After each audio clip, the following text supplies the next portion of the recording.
जब आप पहुंची तो आपने देखा कि स्थिति अच्छी नहीं थी, रो रहे थे, बच्चे थे, महिलाएं थी।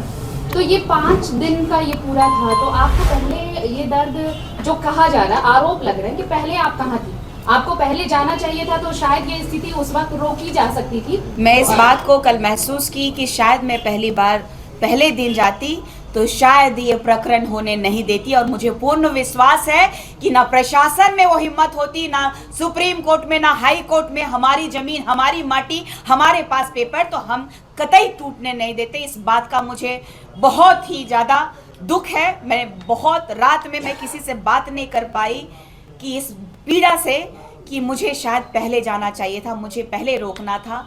मैं इसलिए नहीं जा पाई कि आपने देखा होगा कि सोशल मीडिया के माध्यम से लगातार मेरा शेड्यूल, मैं अपने लोगों के लिए, अपने समाज के लिए ही बिजी थी। अपने निजी जीवन जीने के लिए मेरे पास ना समय है, ना फुर्सत है, ना मैं जीना चाहती हूँ। मैं अपने समाज के परिप्रेक्ष्य में अपना पूरा योगदान अपने आप को दे दिया है। जहाँ जिस जगह में मेरी ज़रूरत पड़ेगी, आप देख रहे हैं चतरा कभी बुलाया जा रहा है, कभी हजारीबाग, तो कभी रामगढ़। तो इस तरह से आपने देखा कि मुंडन का कार्यक्रम भी था। मुंडन के कार्यक्रम के दिन मुझे बहुत ज़्यादा फोर्स किया गया था। इत्तेफाकन मुझे लगा कि इतने सारे नेता हैं, इतने सारे लोग हैं, इतने सारे लोग गए हैं तो बचाएंगे।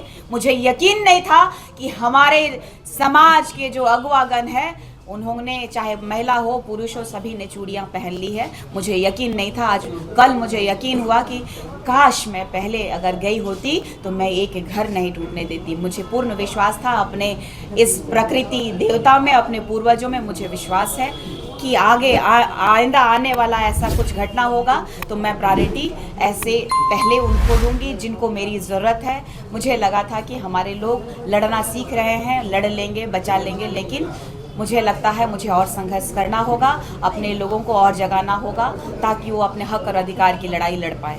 निशा जी, जो अधिकारी की लड़ाई लड़ते लड़ते, जमीन का लड़ाई लड़ते लड़ते, और कल जो जहाँ पे मैं गई थी वहाँ केंद्रीय सरना समिति के द्वारा, केंद्रीय सरना समिति के संगठन के सभी मेंबर्स के द्वारा वहाँ पर मैं पहुँची थी, और वहाँ के स्थानीय लोग वहाँ पे मौजूद थे जिन्होंने हमें वहाँ बुलाया था। और अब जो सिचुएशन रहा वो आप लोगों के सामने है, समक्ष में है, कि हमने कहा कि बुलडोजर रोक दो, उन्होंने बुलडोजर रोक दिया। वो बुलडोजर को मैंने कहा वापस करो, वो बुलडोजर वापस ले रहे थे। लेकिन उसके बाद जो हुआ वहाँ पे प्रशासन के द्वारा, वो आप लोगों के समक्ष में और पूरे झारखंड वासियों के समक्ष में, भारतवासियों के समक्ष में ये पूरा परिदृश्य जो है, जो बर्बरता है, वो दिखाई दिया है।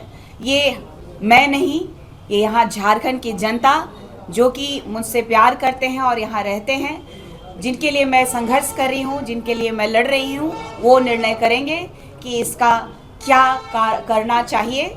और मुझे लगता है कि हमारा जो संघर्ष है, ये ना प्रशासन मुझे रोक सकती है, ना यहाँ के राजनीतिक तंत्र रोक सकते हैं। मेरा संघर्ष जारी रहेगा।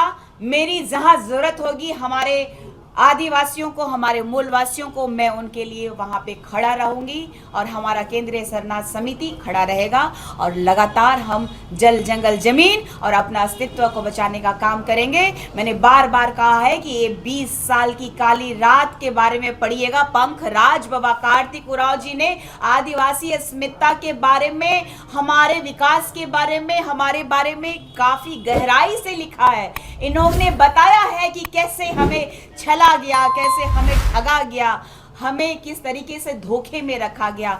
अगर सरकार चाहती तो हमें सरना कोड दे सकती थी, पेशा अधिनियम कोड, जो पेशा अधिनियम 1996 लागू कर सकती थी।